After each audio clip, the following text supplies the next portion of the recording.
Hey, you Hello. strangers. Welcome back to the Communication 24/7 podcast. And yes, we are still communicating about how we communicate.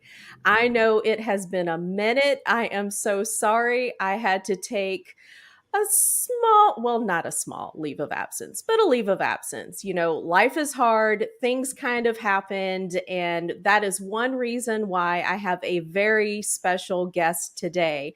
We are jump starting season 3 of the podcast, and I wanted to make sure, for selfish reasons, but for you all as well, I wanted to make sure that I had a special guest who is able to motivate us, to inspire us, to talk to us about strength and everything else that goes along with, picking yourself up when, life seems to just want to knock you down. I think all of us could probably use a little inspiration. So that's why I invited my guest today. I am so excited to have him on board the Communication 24/7 podcast.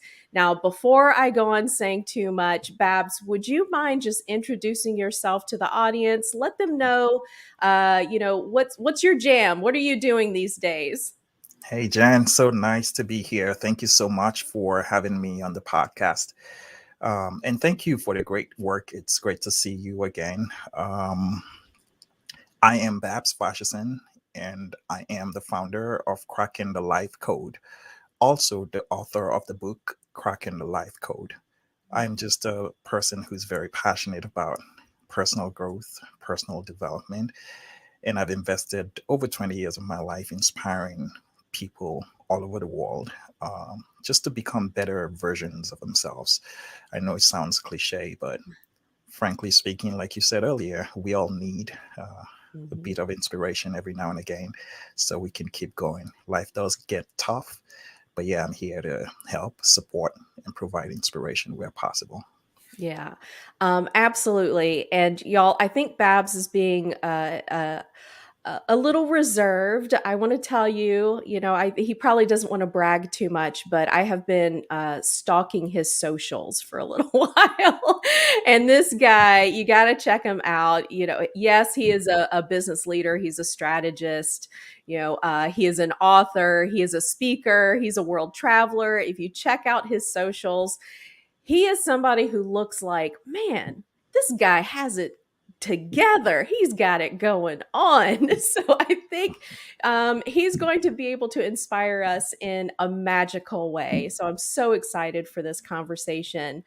Um, Babs, why don't you take us back just a little ways? Tell us about, before we get into what you're doing today, tell us about your upbringing. How did you grow up, and where did this desire to help others and to motivate others come from? Well, first of all, Jan, I have to say that you're very kind. So, so thank you for the kind words. I absolutely appreciate it. Speaking of the origin story, I was born and raised in Africa, Nigeria specifically, first of three boys.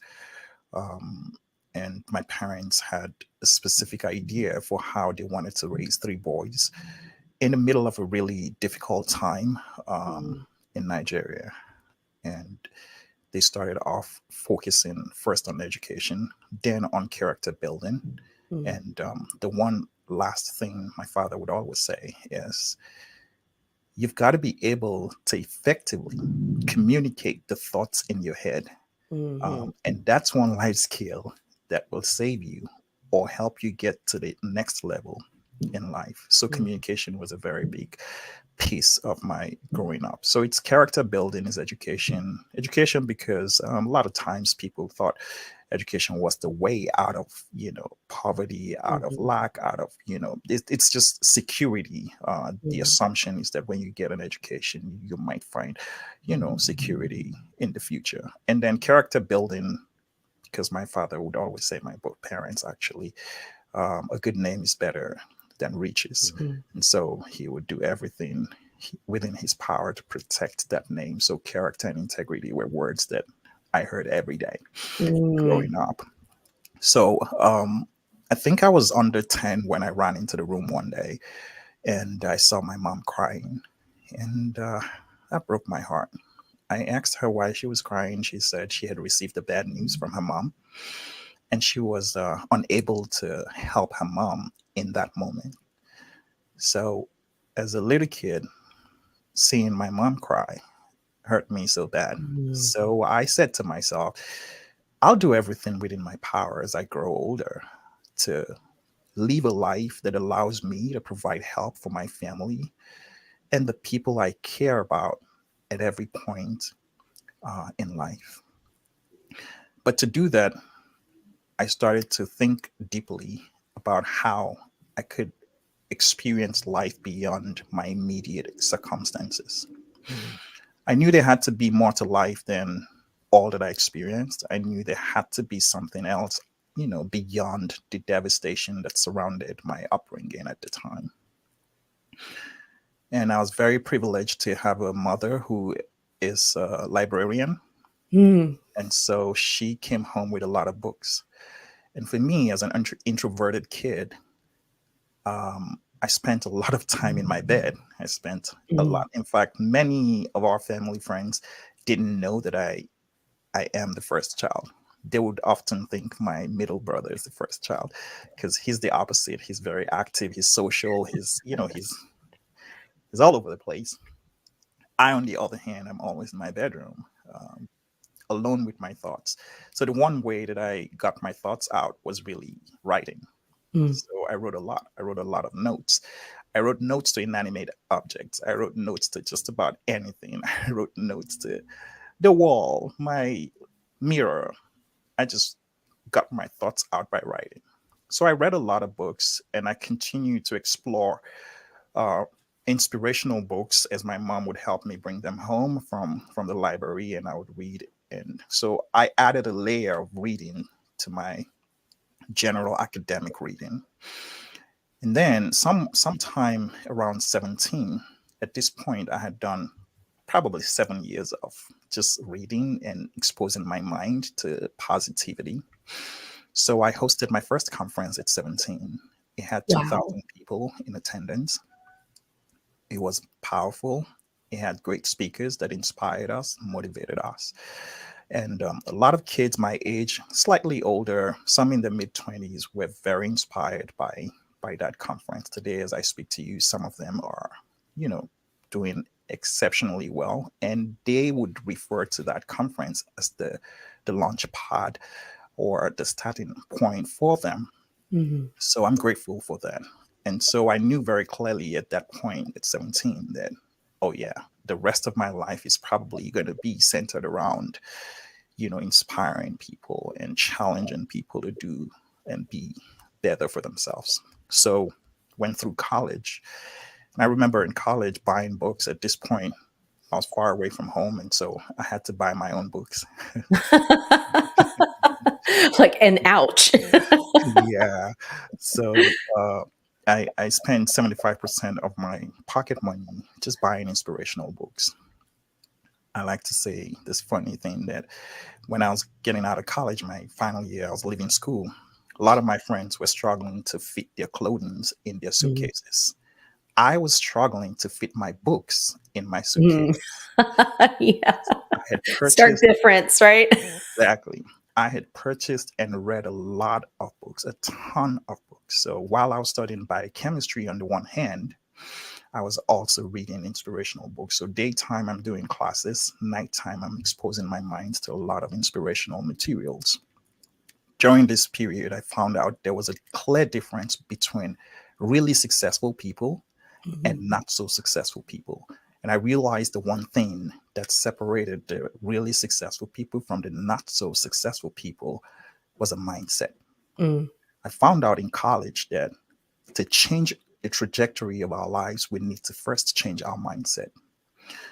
I found out in college also that of all the creations of humanity, all through history, nothing has ever been created that was more powerful than the human mind. Mhm. If you want to change a nation, change their minds.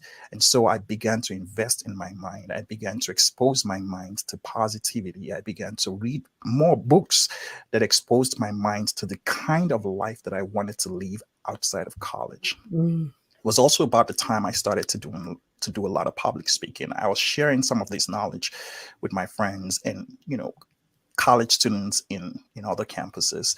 So it became a thing where I fell into that whole public speaking space by accident, just sharing Mm. the knowledge that I read.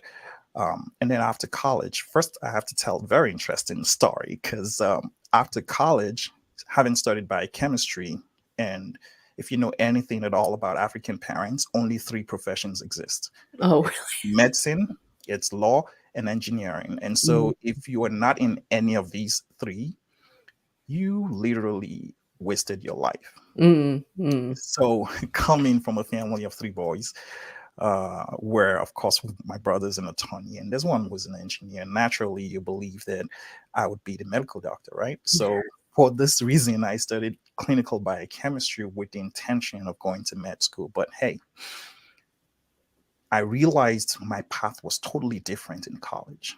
Mm. And I realized I did not want to stay within the confines of the walls of a hospital, attending to one patient at a time when I can own the entire globe and speak to multiple thousands of people and Mhm. inspire them at once.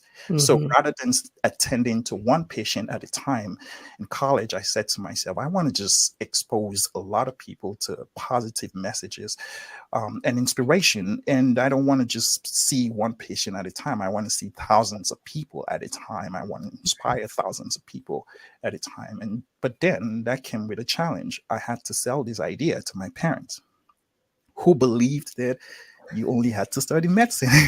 Right. Yeah. and that conversation did not go well. I have Oh, to tell you that. So yeah. my father tried so hard. Uh, but then he said to me one thing that inspired me and challenged me to this day. He said, you would spend the rest of your life working really hard to Mm. prove to me that there's so much more that you can do for yourself outside of the walls of the hospital. Mm. I took that up as a challenge. For some people, that might be, a discouragement. But I said, you know what? This is a bet. And Mhm. I would do everything within my power to show my parents that indeed there's so much more I can do for myself, for my family, for the society at large, without necessarily following the path that was, set out for me by my Mhm. parents. So I Wow. began the journey of consulting, working in the business field. And now I found my desire, my passion, my ability to help solve business problems. That's really what propelled me in my career. So on the one hand, I am inspiring, thousands of people. On the other hand, I'm building a career because I believed very strongly that in order to teach other people, you've got to experience it yourself. You've got to learn yourself. And so I Absolutely. started to build a career in strategy, worked in consulting, worked in advertising, and grew through the ranks. And one day, a time came when an award was being given. And for some reason, I happened to be the individual who was receiving this award. So I invited my father. And he had a Nice front row, strategy. he had a front row seat in there. And my dad was, he was nodding. Said, okay, Mm. Mhm. maybe I'm almost there. And so after the award ceremony, we had dinner, and I was just chatting with him. How do you feel now? He goes, well, I see you're doing great, but you're not there yet. Aw. He's gonna keep pushing you. I know, I know. So I got a master's degree, and I said, how do you feel about my MBA? He said, no, you're not there yet. So 4 years ago, I went back to school to study for a doctorate degree, Mhm. and I would be wrapping that up this year. And I'm very excited that ultimately I would be able to give him, give my parents a doctorate degree title. Right. Uh, I am a doctor now. exactly. But along the line, I've been able to do what I really wanted to do. Yeah. So after over 20 years of working really hard, to build character, to find inspiration, failing at so many things, including relationships, failing at business. My first business failed, second business failed. I picked it up Mm. again and continued to try. And, after several failures, I then, and learning from all of these failures and teaching people how to probably avoid some of my mistakes in life, I decided to write the book Cracking the Life Code, I which see. really Yeah. got launched last year. Wow. Wow. What an incredible origin story. And it's just so fantastic to hear that you had such an incredible supportive family from the get go. And it sounds like because you had such a strong foundation, I'm sure in some way that gave you some of the ability to be able to, as an introvert, holding your first conference in front of thousands of people at 17, no less. That's not a small undertaking.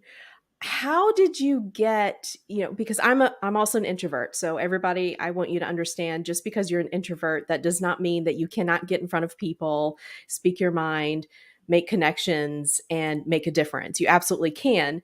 We just know that we might go about doing it in a different way from someone who is more extroverted than we are. So tell me about that part of it, recognizing being an introvert. I very much related to you talking about being in your bedroom, reading books. That's kind of like, it's exactly how I was. I was the complete bookworm growing up. I was, for a while, I was like the biggest Stephen King nut, but I wasn't reading motivational stuff. I was reading like horror novels for entertainment. So, I love those too, by the way. yeah, yeah. But, there is something to be said about being introvert, and we do find a sense of comfort in, exploring and having that type of journey within our mind. That's our specific way of feeling like we're developing, in a certain way. And it's energizing, to be able to do that. That's So right. how did you get to that point at 17 where you're like, you know what? I'm getting beyond the books. I'm going to allow myself to get out of this room and I'm going to put together a hell of a conference and everybody's going to want to attend this. What was that? Take me through that particular part of your journey. What was that like? Well, firstly, I think it's important to bust this myth about being an introvert. Yes. Mhm. I listened to Simon Sinek recently in one of his videos where he talked about this specifically. And Mhm. it's the I fact think I that, probably know the video you're about to talk about. yeah, where he really talked about introvert versus extrovert and, how the society, assumes that when you're an introvert, then you're socially awkward. That's right. Mhm. Um, but in reality, that's not what it means to be an introvert. Yeah, so the social butterfly, the extroverted person is Mhm. not in any way better off than an introverted person. Mhm. So the fact that you're introverted doesn't make you socially awkward. And if there's any introvert listening right now, Mhm. I like you to take this away that you're not different, you're not less, you're not Mhm. socially awkward. No, you're Mhm. just it's just a different way of recharging. It's a different way of experiencing energy. So Mhm. when you're around people, that's not how you recharge. Mhm. When you're alone, probably that's how you recharge. That's simply what That's it is. It doesn't right. make Mhm. you socially awkward. So um, for me, I really, and thank you for highlighting the fact that my parents played a significant role in Mhm. my life. Um, so when I was 6, I had the opportunity of appearing on television, Mm. and so my father took that opportunity very seriously. So we would it was poetic. So I would write out a poem and I would recite the poem every Sunday. Every Saturday, it'll be recorded on Saturday at the television station and aired on Sunday. So that was my first exposure to limelight.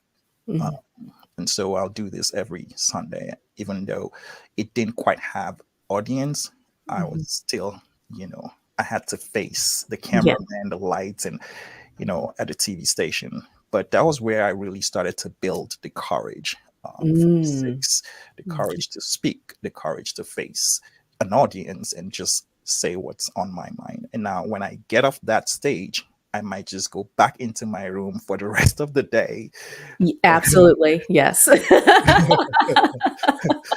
But whenever I needed to show up, I did. And Mhm. it's the same mentality I have up until this day. So I can speak before a crowd of 5,000 people, and you Mhm. might never know that I'm an introvert.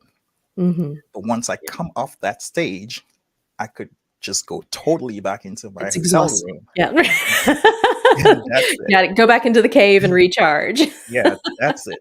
So I also had a community which is very helpful. It was a Mhm. church community. My mom was very active in church, and she'll bring me to church every Sunday, sometimes during the week. We'll Mhm. sometimes Saturdays I'm in church. That was very helpful also in building my confidence, in Mhm. giving me a platform to showcase some of the skills and the talents that I had. And what I found to be interesting is during those days in church, I had parents say to my parents they wish their kids would be like me. Mm. Mhm. And sometimes they would send their kids over to me and have them spend an hour with me on a Saturday. And so when I realized more parents were sending their kids over to me, and I was what, probably 12, Mhm. 14, Yeah. I realized more parents on Saturdays kept sending their kids over to me to spend an Mhm. hour with me, 2 hours with me. So that was when I got the idea that I could create an event or a conference that just brings Mhm. everybody's kids together Yeah. rather than having them send them Right. in piecemeal to me every now and again. So that was where the idea of you know creating a conference that brings young adults, teenagers together. That Mhm. was where it came from. And yes, I had to step out of my shell to do something had never done before. I had to reach within me to pull the energy and the idea and the thoughts to to ensure that I create an experience that people I like to say it's the experience of the unforgettable kind, Mm. that people would leave that conference and know that they have become better people or better versions of themselves. And I put my all into it. It was during the break time in school, so I had a lot of time in my hands to organize and put all of that together. And it was a huge success. But I guess the point is, whenever I need to do something that requires me to face the crowd or to step out of my shell, out of my comfort zone, I go out and do it. Uh, Mhm. and then when I'm done, I return to my shell and my comfort zone. So there's always the ability to step out of that comfort zone, to step out of that shell and do something powerful and something impactful. And then I come back to my shell and I recharge. That's amazing, and it sounds like you were able to, at a very early age, realize, what your internal power was, what you were able to give to the world.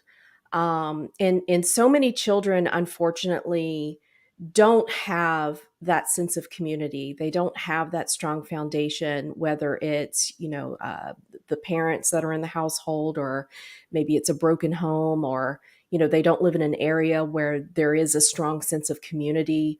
That was my experience. Growing up in a broken home, and there was violence and drug abuse and alcoholism, and I really didn't get a sense of community. And I think this is what underscores the power of community that you talked about. Until I was in high school, really, I met one of my best friends in the world, and I still have so much love for this woman. She and her family made such a huge impact on my life. Her father was the music minister at the local church. And when she and I, we became fast friends in high school, and she invited me to church. Next thing I know, I am being completely, embraced by everyone, in that community. And I got so involved, and I ended up being in the church orchestra and sang in the choir, and, handbells, and then doing like summer trips before you know it. And I had never in my life experienced that strong, of a sense of community. And that is what really helped me kind of learn, that ability in myself to be able to reach out and make a similar, kind of difference in the relationships that I was able to build, and to be able to begin influencing others. So that strong sense of community and that strong foundation for children, just I cannot emphasize that enough, to parents who are listening, anyone who is considering becoming a parent.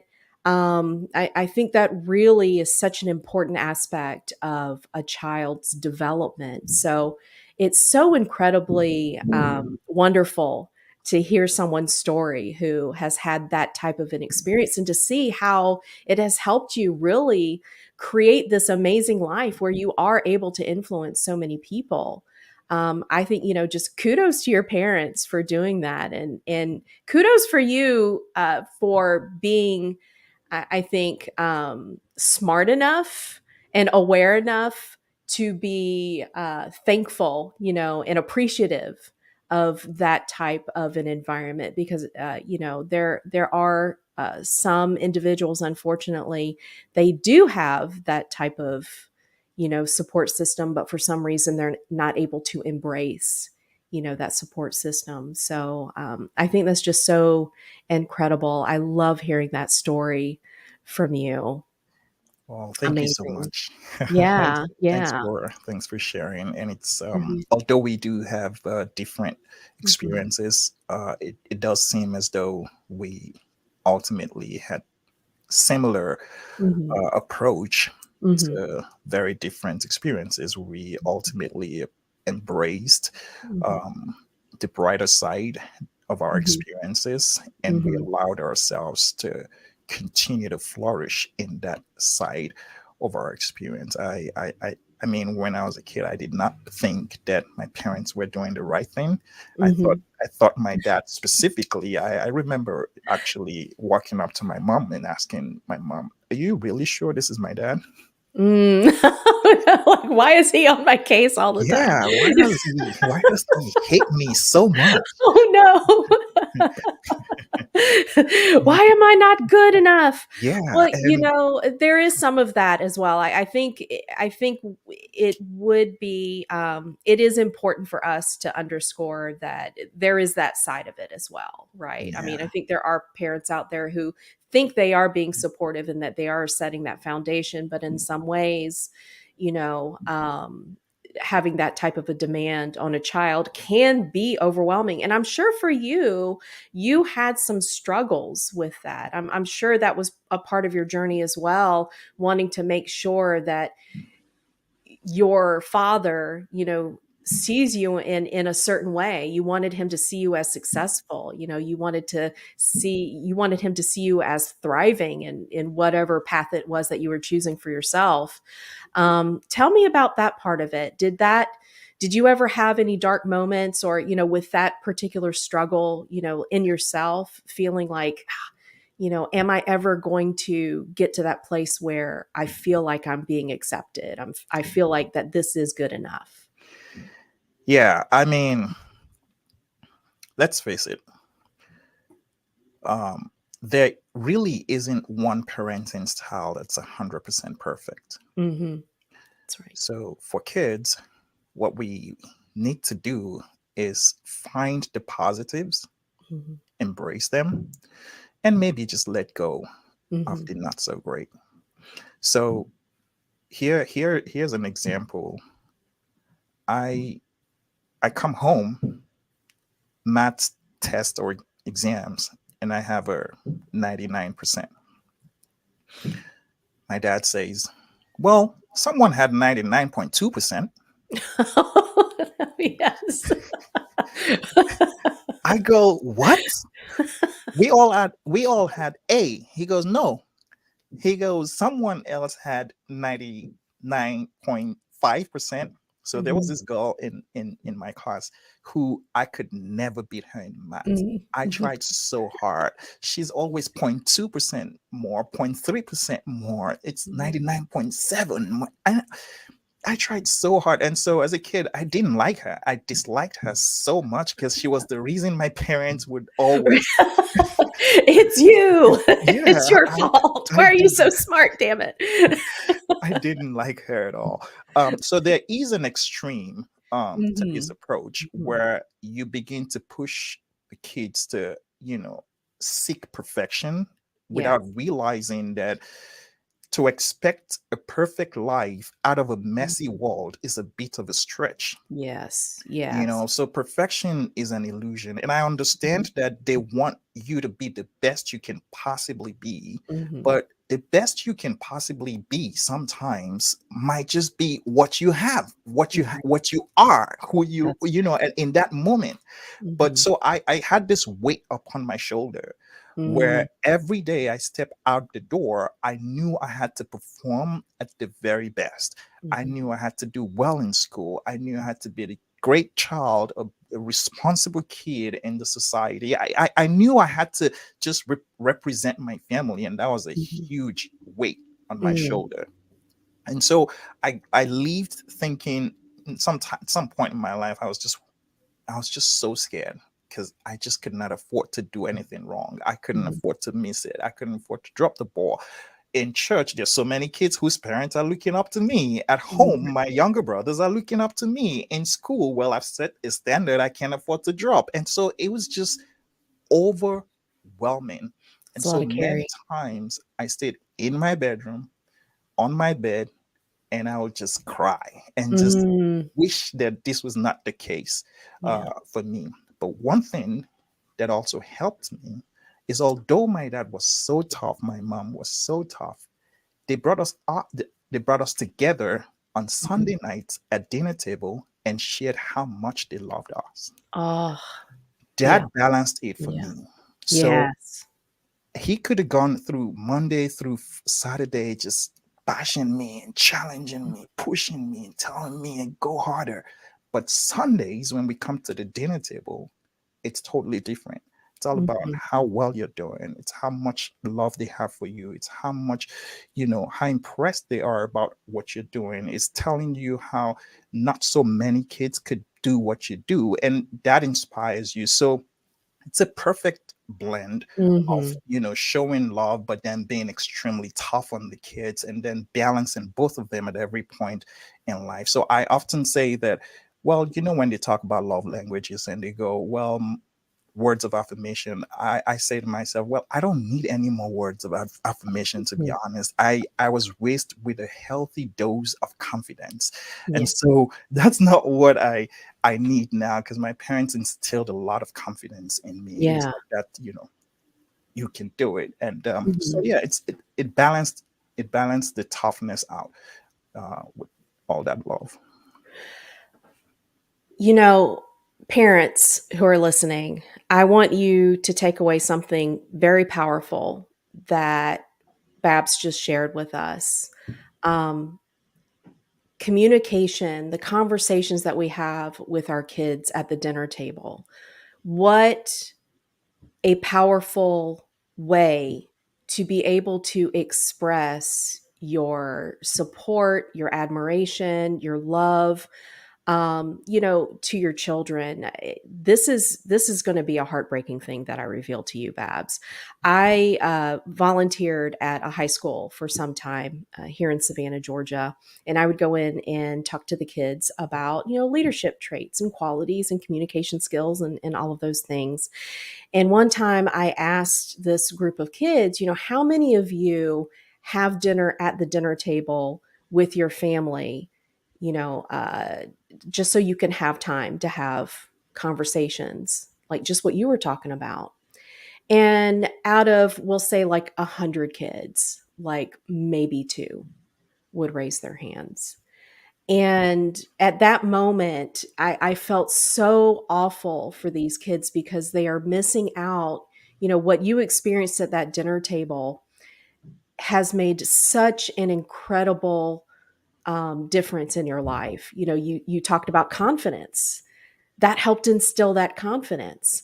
So, just the power of those dinner time conversations at the table as a family, cannot be underestimated. So, I'm so glad that you brought that part of your story up because I think it's key, it's critical, and I think it's something that is also being lost in a lot of families today.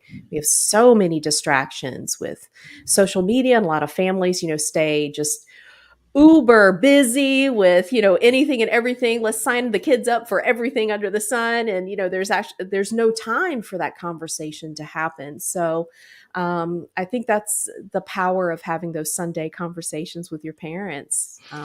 Yeah, absolutely love That's that. right. That's Hmm. that's that's right. Actually, in my book Cracking the Life Code, after discussing everything about cracking the life code, I made Hmm. it a point to ensure that I wrapped that book up by saying that after you have cracked the life code, after you have built the behaviors and the habits and the mindset that's required for personal success, you have one responsibility. Hmm. And that responsibility is to transfer all that you have learned to the next generation. Hmm. And I Hmm. suggested in my book that the way to do that is to have conversations around dinner table.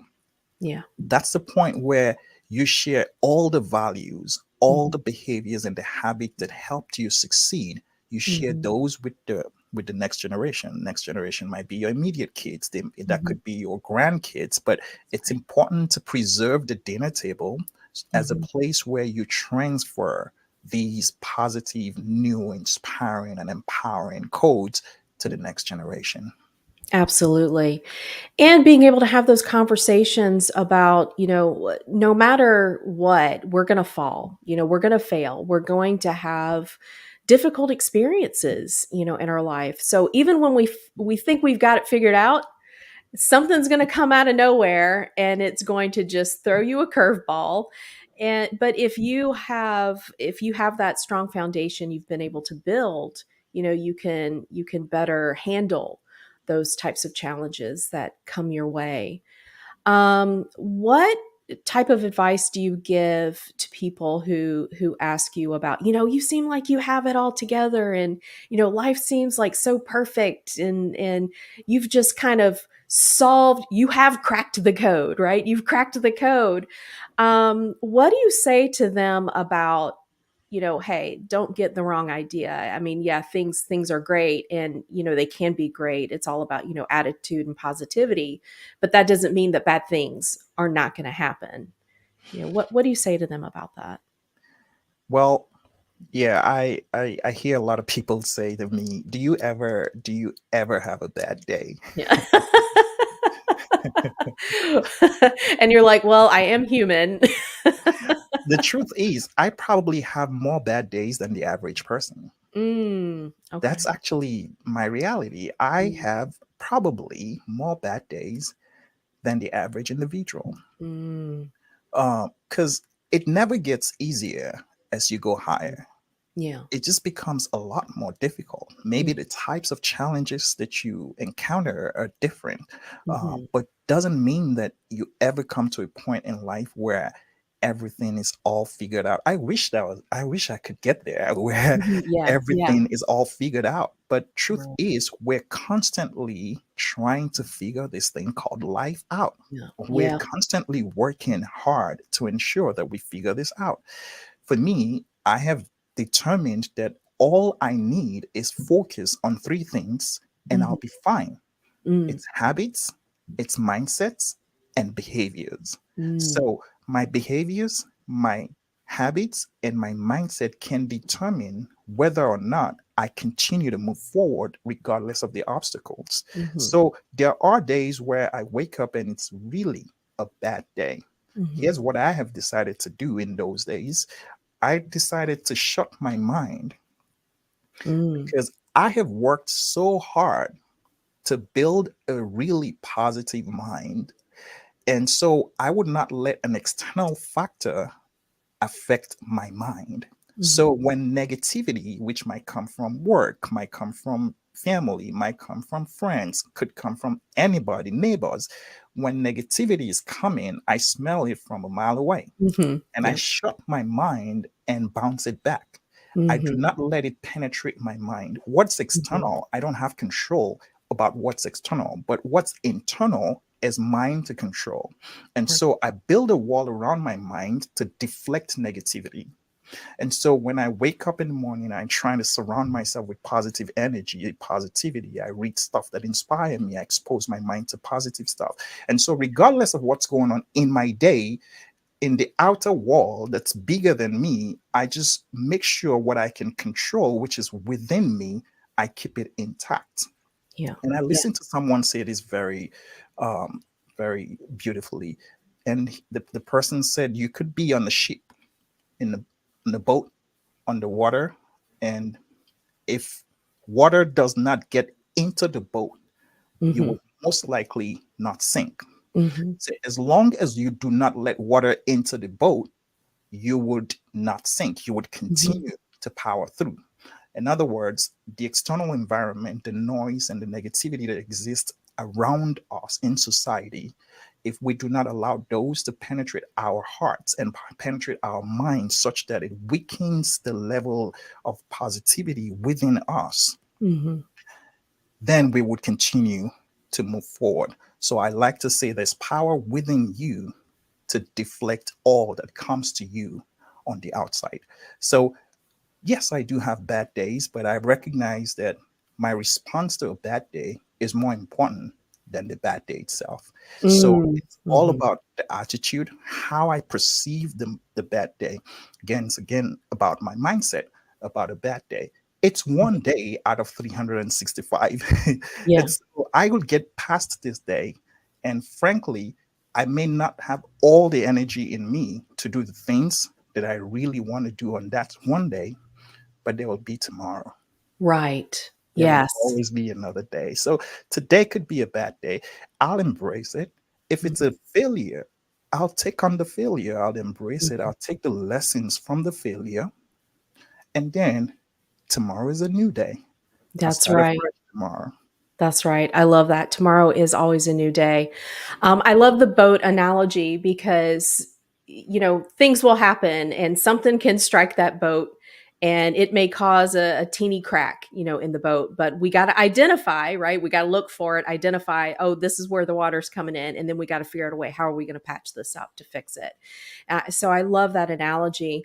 I'm going through talk about having bad days. And, I've had people ask me as well, like, how are you doing? How are you getting through this? It seems like you're doing fantastic. And truth be told, I'm having some really hard days. I'm still having some really hard days.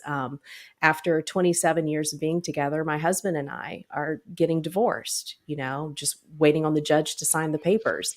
It has not been easy. It's not something that I saw coming. It's not something that I wanted. And so there's a lot of internal struggle going there. There's a lot of days where you just want to kind of lay in the bed all day. You just want to feel sorry for yourself. You go through the emotions of being angry and then you feel sorry for yourself and then you get mad and then you get sad and then you find hope because you can see, well, there is another tomorrow, right? There is always a tomorrow. But you can go through all those emotions in the span of like a minute, right? That's Like right. it just, you can experience all of that. So it's not that we don't have bad days and we don't have bad moments. One of the things that I've learned to do is I give myself permission to have a temper tantrum for like 20 minutes. I know if I can feel like I've got this irritation, this frustration, this anger, this kind of building up, and I don't know what to do with it. I'm like, okay, let it out. Give yourself a good 20 minutes, do what you got to do, just let it out. But then once that time is over, all right, hit the reset button. Let's sit and let's think about how we're going to respond to this situation. And I really do appreciate that you said that, actively seeking out things that bring you joy, bring you positivity. It doesn't mean that you're not experiencing anything bad. It just means that you're learning to balance or at least try to offset that with things that bring you joy. So whether it's something you read or write, or something that you're watching, looking at a beautiful piece of art, whatever it is, to kind of, you have to actively seek that out. And to bring that, you have to make a choice. You do. I said a few days ago to a close friend, I said, I don't want to be a bitter person. I don't want to be an angry person. So even though I do have moments where I am bitter, where I am angry, but I don't want to be that way. So you seek out things to try to help you transcend, that negative type of emotion. But the work cannot be, overemphasized enough. It is work. It is, to Yeah, have to get to that place and to try to maintain that. that's right. Hmm. The beautiful thing is, thank goodness we don't look like what we've been through. Right? Seriously. Yeah, it's a great thing we don't look like what we've been through. I Hmm. like to say, in encouraging, and thanks for sharing that vulnerable moment. Hmm. And I'm sure a lot of listeners can identify or perhaps just see themselves in these Hmm. stories and understand that we are all humans and everyone's going through something or another. Absolutely. And we are just here to encourage each other and Hmm. strengthen each other and find the inspiration to keep going, Hmm. regardless of what we're going through. I often encourage my clients and friends that, listen, what's coming is often bigger and better than what's gone. Hmm. And so when we focus on what's coming, Hmm. we gain a better perspective. It's always not easy when we go through really tough moments. Hmm. I'm still dealing with the loss of my mom, Mm. given everything I just said about, you know, the Yeah. wonderful person that my mom was. Yeah. So finding that, mom is not even here to help launch my Yeah. book, uh, that devastated me significantly, and I've tried really hard to walk through those really dark moments Hmm. and see where there is some positivity, and Yeah. just lay hold on the hope and the positivity, and understanding that this moment will pass and there Hmm. will be a lot more brighter days ahead. Yeah. I love that you said that, what's coming is bigger and greater than what has passed. And I'm sure, yeah, it sounds like your mother was an incredible mom, and not just an incredible mom, an incredible woman. And my father passed away about 23 years ago in 2000. And even though growing up, it was very difficult, with all of the things that I mentioned earlier.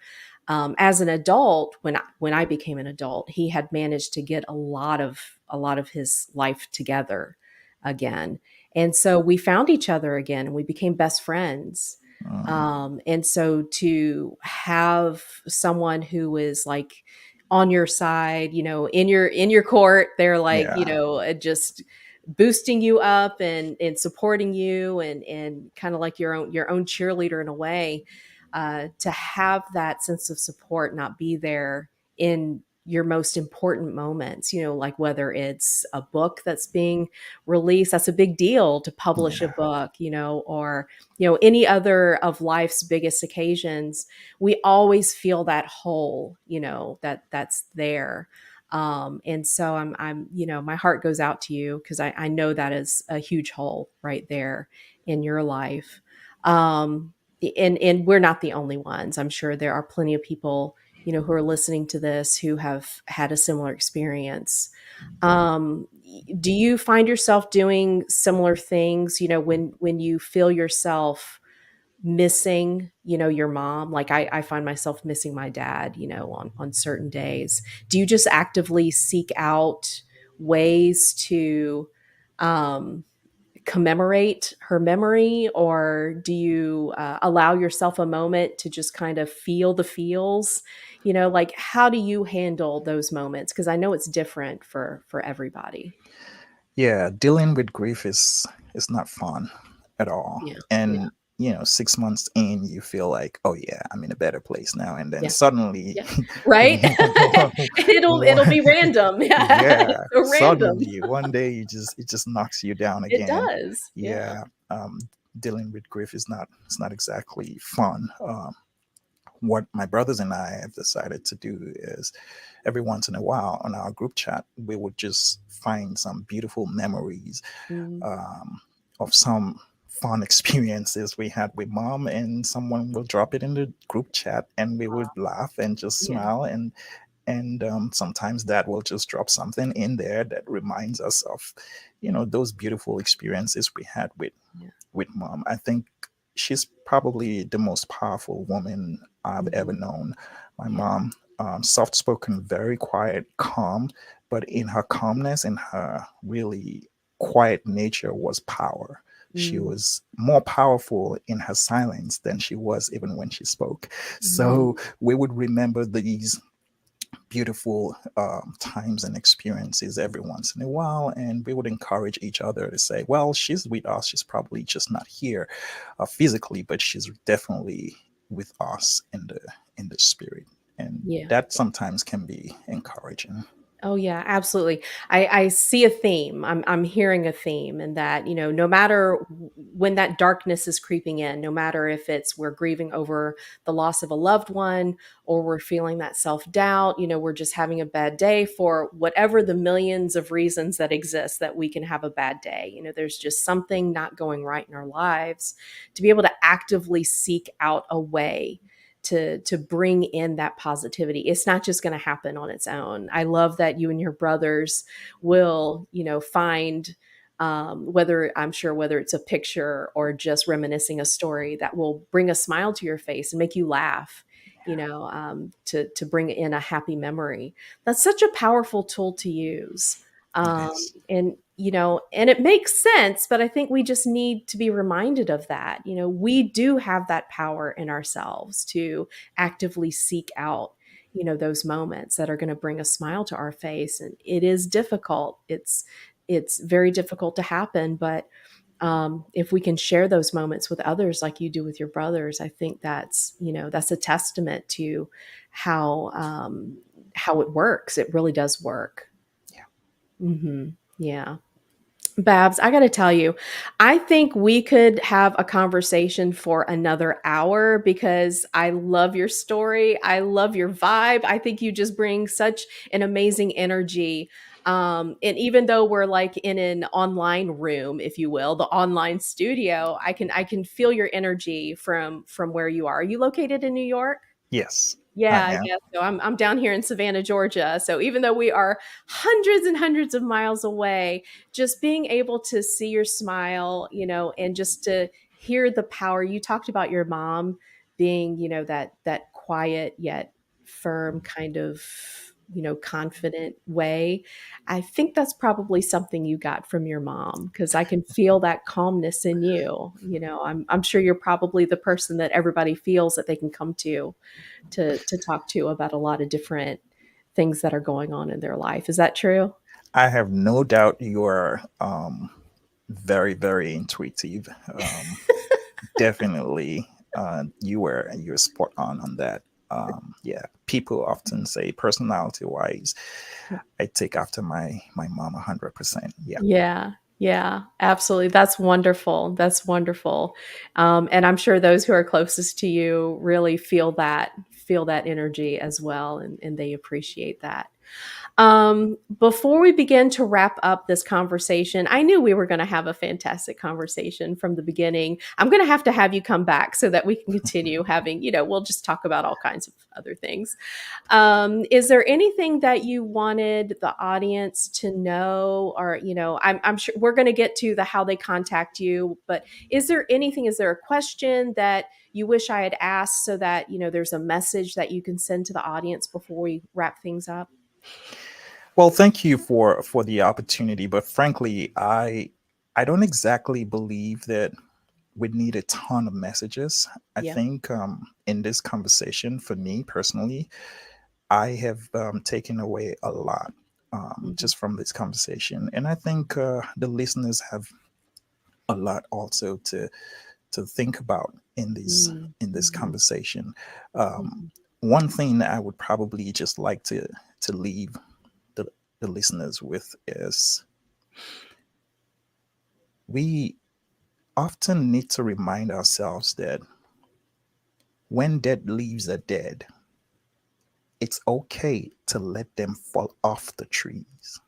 mm, See, a lot of times we carry, this baggage from the past, so many things that do not exactly serve us today. Sometimes they're just sentimental. We're just sentimentally attached to certain things, but in truth, they don't serve us anymore. Those are like dead leaves. Could be dead relationships, could be dead partnerships, could be, you know, it's okay to let dead leaves fall. Here's what happens. Personally, fall is my favorite time of year. In the fall, you see these beautiful colors. The trees turn, beautiful shades of orange, yellow, and it's just so, I just love the fall season. But what happens is, right after that phase, those same leaves begin to die. mm, And when they die, here's what happens. The tree lets them fall off. So they fall off the trees. And what the trees do is they conserve their energy for the next spring. mm, So when we let dead leaves fall off of their own accord, what ultimately happens is we conserve our energy for our next blossoming, for mhm. our next flourishing. So, as many people as are listening in today, I hope that we would spend some time with ourselves over the next hour, day, week, and just think and reflect over some of these dead leaves that really are just weights on our shoulders and just let them go so we can reserve and conserve our energy for the next phase of flourishing. That was beautiful. That was so beautiful. Thank you so much Thank you. for sharing that. How do we find you? Crackingthelifecode.com is Mhm, our website. We're always happy to receive an email from everybody at mhm. help at crackingthelifecode.com. I'm active on social media. It's Babs Faseesin on social media. And my book is available on Amazon and everywhere books are sold. It's Cracking the Life Code. All right. We'll make sure that all of that is available in the show notes, how to get in contact with you, as well as how to get a copy of that book. Again, thank you so much, Babs. Thank you. This was such a fantastic conversation. Y'all, like I said at the beginning, this is the first episode of season 3. I wanted to bring someone special on board to be able to have, just a meaningful conversation, talking about, we're communicating about how we communicate. And like Bab said just a moment ago, I think there's a lot of fantastic messages that we were able to bring forward, during this conversation. So let it marinate for a little while. Think about it, and figure out how, if one of these messages or all of the messages is something that maybe you need, hopefully, to bring you forward into the next day. All right. Thanks again, everybody, for listening. I hope you enjoyed today's episode and looking forward to many more. Y'all have a great day now. Bye.